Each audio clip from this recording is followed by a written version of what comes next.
and thank you so much for joining us. I have the pleasure today of speaking with Dr. Robin Goldsmith. She is from the St. Gianna Clinic in the Pere area. So for those who are not from this area, kind of near Green Bay, Wisconsin is probably the most relative area.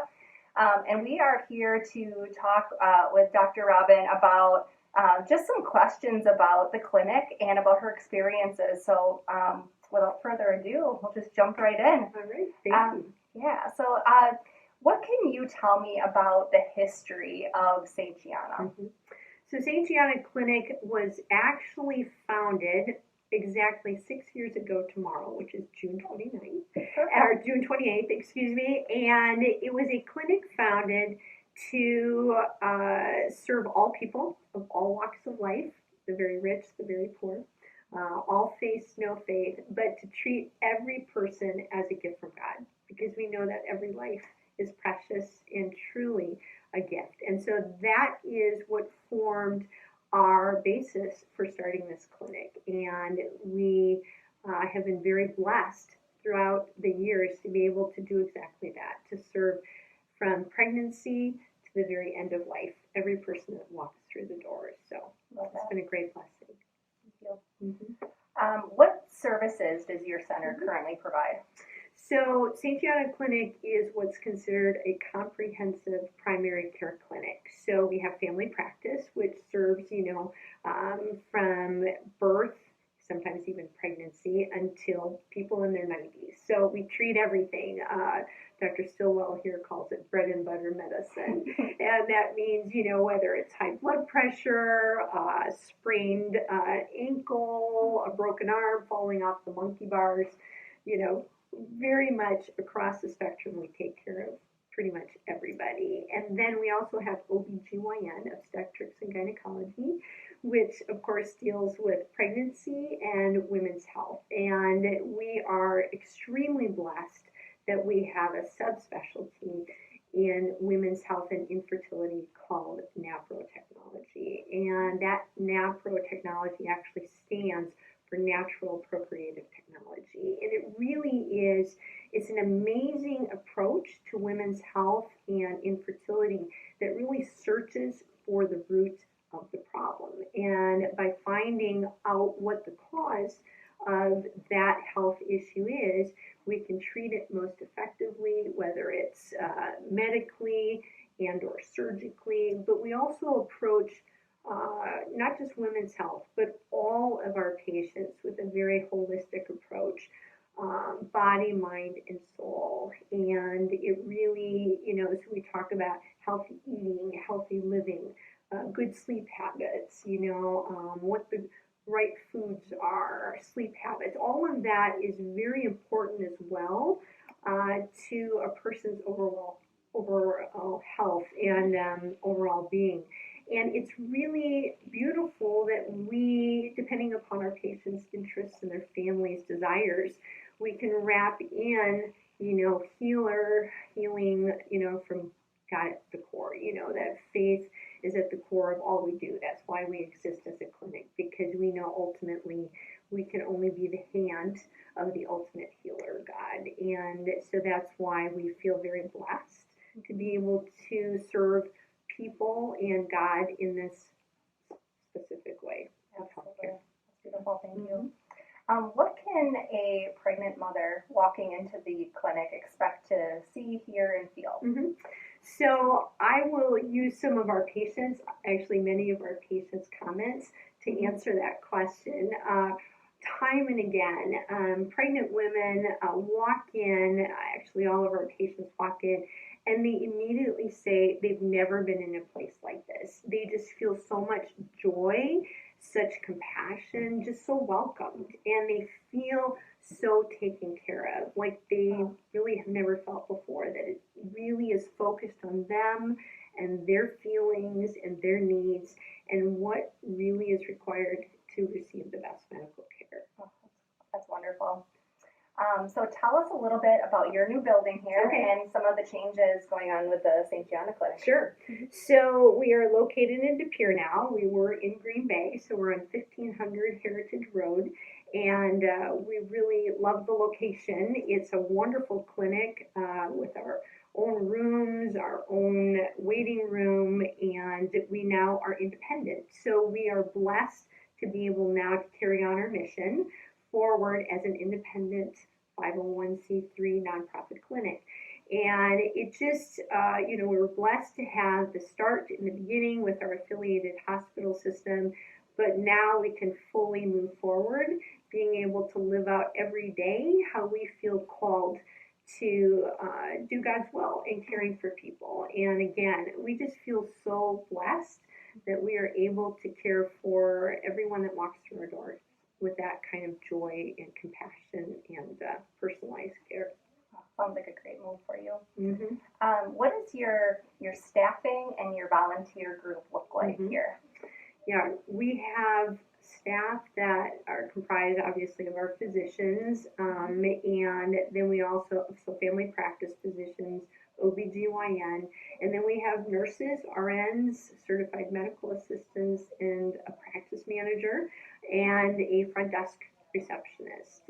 On top of that, we have a number of amazing volunteers. I mean, from before we opened at the beginning of the year and beyond to today, we have volunteers that are RNs, nurses, and varied allied health professionals who come in day after day, and they will room patients, they'll answer the phones, they'll help with sending patients or supporters flyers or information. So we are just so blessed. We have so many volunteers that we are trying to, help each one get trained in different areas so that they can continue to help us with our mission. That's awesome. Yeah. So do you see many abortion-minded women that come here? And what kinds of outcomes do you see with those women? So we definitely do see some, and we feel, again, we know ultimately everything we do is by the hand of God. So we give all the credit to Him.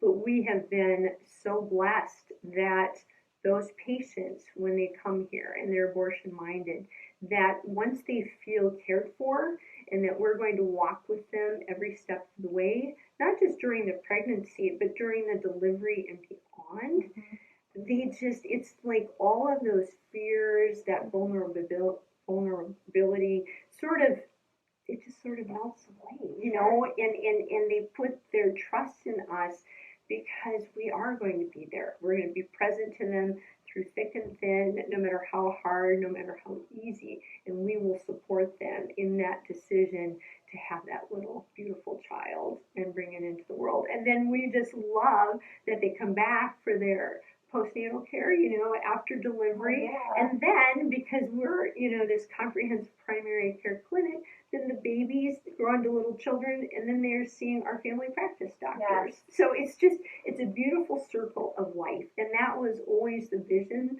of St. Gianna Clinic, is that we would serve the entire circle of life, from the very beginning to the end. And again, we get to reinforce that message, that pro-life supportive message, every step of the way. So it's really remarkable. How rewarding. What would you say the most pressing needs of the clinic are right now? So actually our pressing needs are, we do need actually a few more staff. We're looking for more CMAs and front desk people. We've been very blessed. Our staff are fully committed, but we're getting busier and busier, which is a total blessing. Yes. So that's first. Second, we are always looking to grow with patients because we want to serve everyone possible. That's how we live on our mission, to serve God and serve others through this medical clinic. And then also, of course, benefactors, because of the rapid change to going independent. There were, there's a delay, and, a lot of resources are required. So, those are our three main needs at this point. So, so tell us about some events that you maybe have going on yet this year that people can learn more about. So we are looking to have a gala sometime in the next 6 to 9 months. Okay. And those are always really fun. They're, at least that's what everyone tells me. And I think they're telling me the full story. So it's fun, it's celebratory, it's a total celebration of life. And that's what we are. We're a celebration of life. And I think sometimes, different medicine can be portrayed as very black and white and very stoic and all that. But we really feel that all that we do and all of life is a celebration. It's to be joyfully embraced. And so I think the galas thus far have really reflected that, very positive celebratory nature. So we do plan to have that in the next 6 to 9 months. And we can find out more about that on your website? Yes, Okay. when it comes up. Mm-hmm. Wonderful. What is one of your favorite stories or memories of one of the families that you've served here? So there are a lot. I'm sure. There are a lot, let me tell you. And boy, it's hard to choose which one because there are so many. But one of my favorite stories is a woman came in, actually didn't even know she was pregnant, found out that she was in serious health trouble, like the pregnancy was in dire trouble. She really didn't know anything about the St. Gianna Clinic, but she put her total trust in us in this emergency situation, not knowing, she didn't even know she was pregnant, and she didn't even know how she felt about that, and it was overwhelming, right? It was this overwhelming, but because of the compassionate, ongoing, excellent, faithful medical care that she received, she eventually delivered. She had a very healthy baby in a very high-risk pregnancy. And again, she was just overwhelmed. I mean, if she hadn't had a place that had been so supportive, she's like, I just don't know what I would have done. And then she afterwards was so enthusiastic about the clinic. She actually wants her story told near and far, and said, which for us was so beautiful. She said, I really don't know about that faith thing, but you guys are the real deal. And I'm telling you, I want to shout from the rooftops, tell everybody about the St. Gianna Clinic. And so to have someone who was thrown into this very urgent situation, very difficult circumstance, didn't know what she would have done, and then to come through, everything turned out so positively, and that's how she felt. I don't know, for us that was just like, thank you, Yes, I have goosebumps so, now. Yeah. Oh, it's really neat. So I don't know if that's the kind of story you're looking for, but I didn't have a particular okay. story. All right. Yes. So, very last question. Yeah. How has Biking for Babies impacted your organization through the years, or one particular incident, whatever you want to share? Well, again, so many ways. We love Biking for Babies, so thank you very much for all you do. I think the fact that Biking for Babies is also such a joyful, positive, upbeat support for life is very endearing to us. And so we are inspired by seeing all of the young people, all of them, giving so much of themselves in order to support life. And sometimes in the world, people can get down and only see the negatives. For us, we see Biking for Babies as an incredible, beautiful beacon of light, and it inspires us as well as all the people around who see what's taking place. And so for us, I'd say that's just a huge plus. Then getting to meet the missionaries and the support staff, again, just joyful, determined, disciplined people with a cause, with a cause to support life. And I've always believed that it's by joining together, all of us together, supporting one another, that we ultimately will fulfill God's will and, the kingdom of God, and do the most good in saving lives. And so I would say that combination of knowing the mission, getting to know everyone, spending time with the different missionaries, and knowing how much they give of themselves and the support staff throughout the year, Nikki and yourself. I mean, it's a blessing to know all of you and to be supported by such a beautiful organization. And I will tell you, the third thing is the support that you've given to us has meant so much to us, because we really couldn't do what we do without others supporting us, because it is so, we care for all walks of life. Right. And so for us, it means the world that you are supporting us in what we do as well. So. Awesome. Well, thank you very much for your time. I know that we could probably go on, and so we do have to cut it short here, but thank you again for being here. Thank you for what you do, and thank you for answering the call to life. Oh, thank you. Yes. God bless you, and God bless you. everyone. So, thank you. Thanks. Thank you so much.